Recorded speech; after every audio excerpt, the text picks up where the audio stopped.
Eh bien bonjour à tous. Aujourd'hui je vous ai fait une petite vidéo sur mon élevage de Messor barbarus.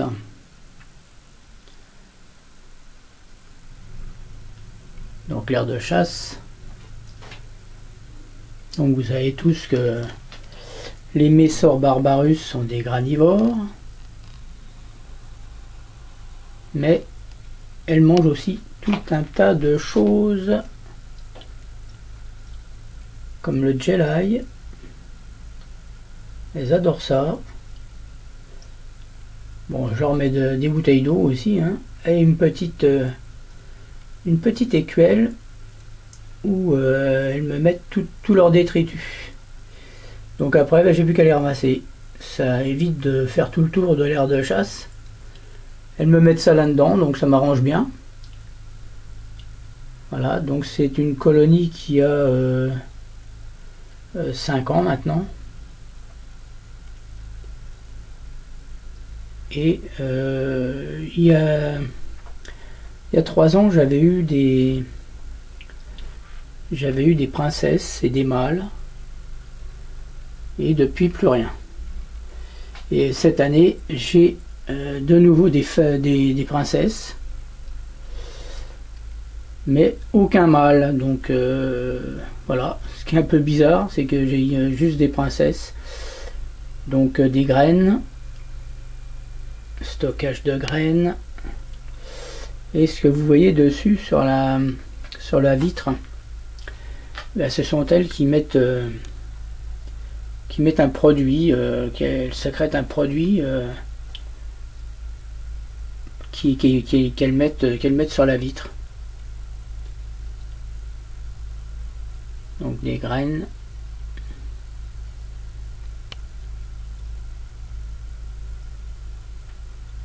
Des graines de sésame et des graines de... je sais plus. Enfin, il y a tout un tas de graines qu'on achète dans le commerce, hein, évidemment.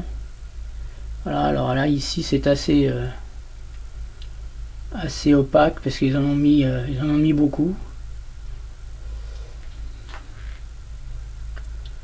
Alors 2 nids, donc un très grand,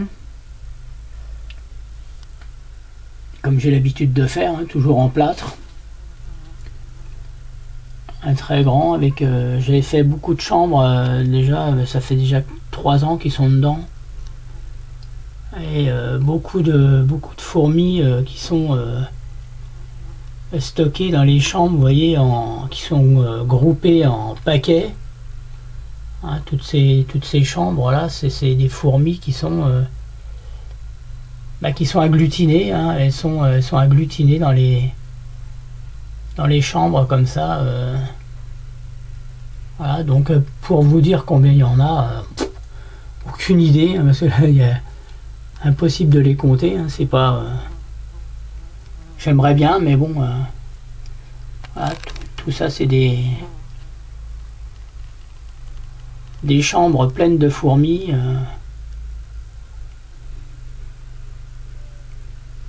Il y en a partout. Voilà. Elles occupent pas toutes les chambres, hein, depuis 2 ans. Je trouve que... bah ou c'est parce qu'elles sont en paquet comme ça, mais je trouve qu'elles se développent plus énormément. Je comprends pas pourquoi, parce que bon, elles ont toujours le même mode de vie, le même mode de chauffage, les mêmes graines, hein, et tout, hein,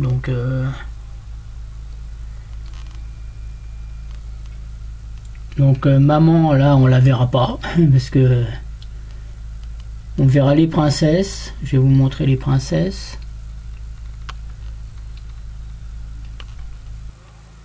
Alors j'ai acheté un petit caméscope qui est pas trop mal. Mon téléphone, je trouve que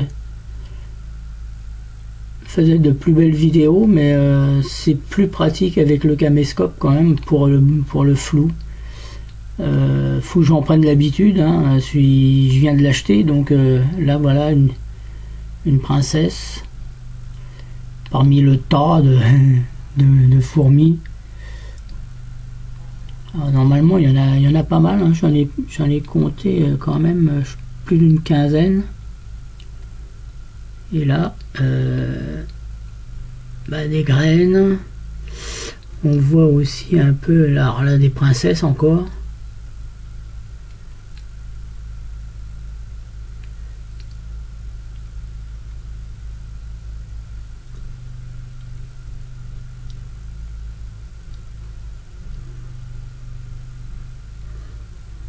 Des princesses. Voilà, encore des princesses, mais pas de mâle. Pas de mâle, donc il n'y aura pas d'essaimage, hein, puisqu'il n'y a pas de mâle. Enfin bon, en plus, c'est pas facile d'avoir un essaimage en captivité.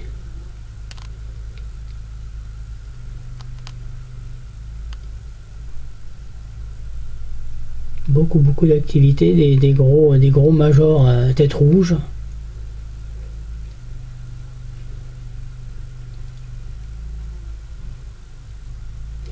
Et malheureusement, elles sont tellement agglutinées qu'on a du mal à voir les œufs, les larves. Enfin bon, c'est une fourmilière qui va très bien, hein, la reine pond toujours autant.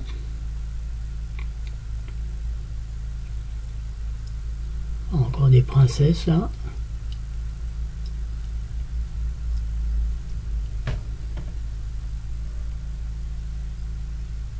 Alors moi, mes sorts, je leur donne de tout, hein. Je vais dire, c'est un peu bête ce que je vais dire, mais c'est un peu la poubelle de la poubelle, quoi, parce que tout ce que les autres ne mangent pas, comme le jelly, certaines fourmis les apprécient quand elles sont. Il y a beaucoup de jus au départ quand on ouvre le couvercle de la petite boîte Gelide, hein, et elles boivent le jus, et après quand il reste plus que la gelée, elles le délaissent. Donc ça, je l'ouvre entièrement, et puis après je le donne à mes messors, et elle se régale avec ça.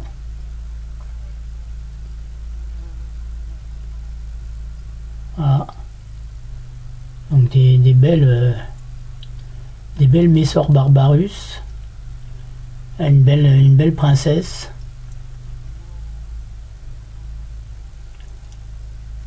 Beaucoup de gros majors à tête rouge, hein.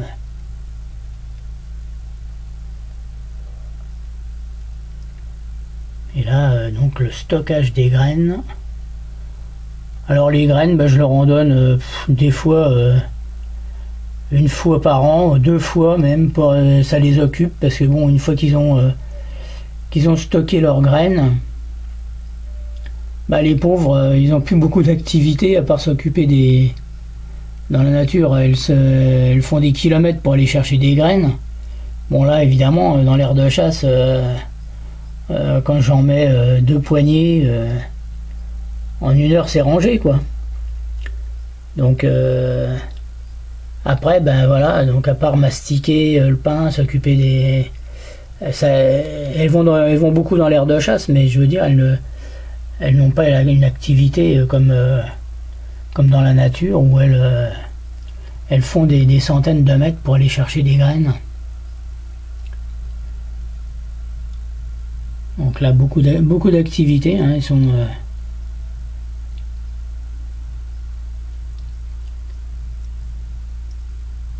ça bouge beaucoup.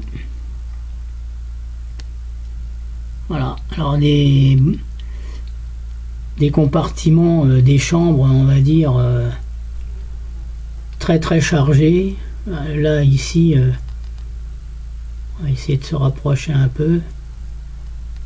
Je pense que c'est... voilà, il y a des larves.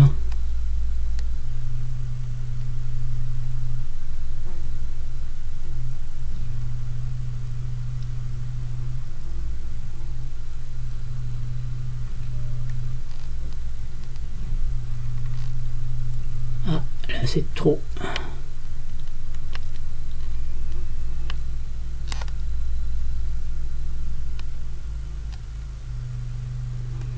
en dessous, c'est là les princesses. Très très belles. Dommage qu'il n'y ait pas de mâle pour les féconder.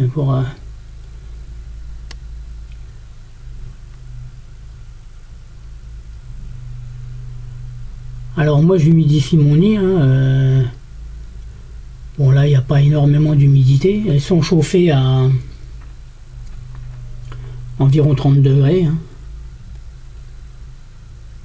Et j'humidifie toujours mon nid de la même façon. J'ai un endroit voilà, dans le plâtre pour humidifier le nid. J'en mets on va dire je le remplis une fois tous les 15 jours quoi. Et je mets de l'eau dans l'air de chasse évidemment, parce que les messors boivent beaucoup.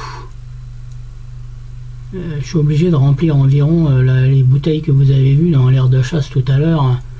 Je les remplis au moins une fois tous les 15 jours, 3 semaines, tout dépend de la chaleur dans la pièce.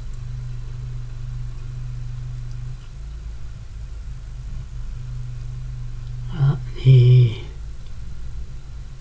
les majors qui m'ont mastiqué les graines pour faire du pain de fourmi. Alors du pain de fourmi, on va peut-être en voir.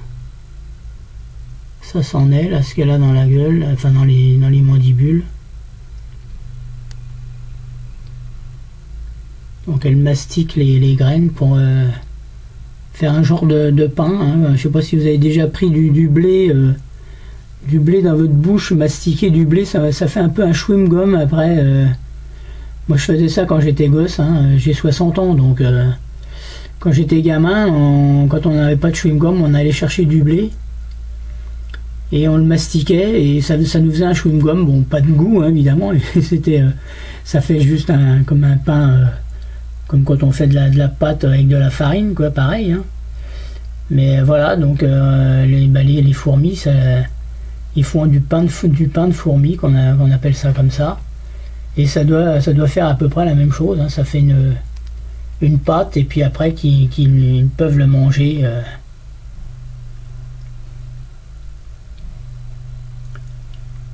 C'est peut-être moins précis qu'avec mon téléphone, on les voit moins bien, je crois. Mais il y a quand même moins de bouger, moins de flou. Bon, à part quand je fais un peu une mise au point pour trouver des choses intéressantes à montrer. Là, ici, on a des larves.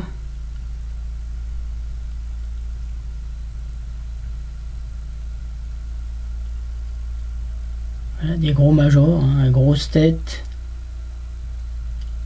Et on va chercher des graines, on les met à l'humidité. Donc les fourmis prennent des graines qu'ils stockent dans un endroit sec comme ici. Surtout prévoyez un endroit sec dans votre nid, parce que sinon les graines germent et les fourmis ne les mangent plus, et après ça fait un dépotoir. Donc il faut absolument prévoir un endroit sec. Moi je mets le chauffage à cet endroit là. Je mets le chauffage ici. Donc là le chauffage, c'est un gros chauffage, comme le nid est quand même imposant. C'est un chauffage qui fait 20 watts ou 14 watts, celui-là je sais plus, que je mets donc en dessous le nid. Et du fait que ça c'est chauffé, elles mettent les graines en dessous, au-dessus je veux dire, et comme ça il n'y a pas d'humidité. Donc et après elles viennent chercher des graines dans le stock sec pour les emmener dans un endroit humide. Donc elles les prennent au fur et à mesure, elles n'en mettent pas non plus une poignée à chaque fois, elles les mettent au fur et à mesure. Et quand elles sentent qu'avec l'humidité les graines se ramollissent, et bien c'est à ce moment-là qu'elles les mâchent. Et c'est là qu'elles font donc le pain de fourmi. Voilà. Petite vidéo, donc une princesse. Si vous avez des commentaires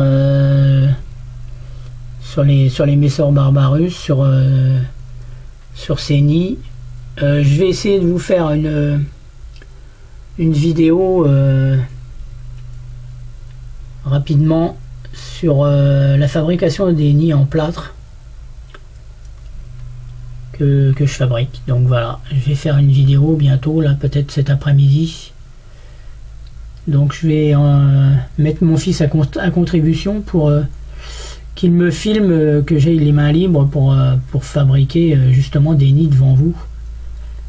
Ça sera juste le moment où je les coule, hein. Je vais pas, je vous expliquerai après comment je les creuse, mais je veux dire, je peux pas faire une vidéo sur les moments où je les creuse. Ça prendrait trop de temps et voilà. Donc je vous montrerai comment je les fabrique, avec quel plâtre, ce que j'emploie, l'eau, etc. La vitre à coller aussi. Voilà, bah, j'attends vos commentaires si vous en avez. Je vous dis à bientôt pour la vidéo des nids en plâtre. Et puis bah, si vous voulez vous abonner, allez-y. Je fabrique des nids aussi en plâtre pour les gens qui s'intéressent. Vous me contactez et je vous fais, vous me dites la dimension, le nombre de chambres, etc. que vous voulez, les galeries. Et puis bah, je vous fais un prix pour tout ça, puis je vous l'envoie. Si ça vous intéresse. C'est moins cher que les... Bon, c'est peut-être moins esthétique que les nids en plexiglas. Hein. Je dis pas le contraire. Hein. Les nids en plexiglas, moi j'aime pas parce que ça fait moins naturel que ça. Bon, après, voilà, chacun ses goûts. Bon, je vous laisse là-dessus. Et puis, je vous dis à bientôt. J'attends vos commentaires si vous en avez. Et puis, à la prochaine fois. Merci à vous. À bientôt.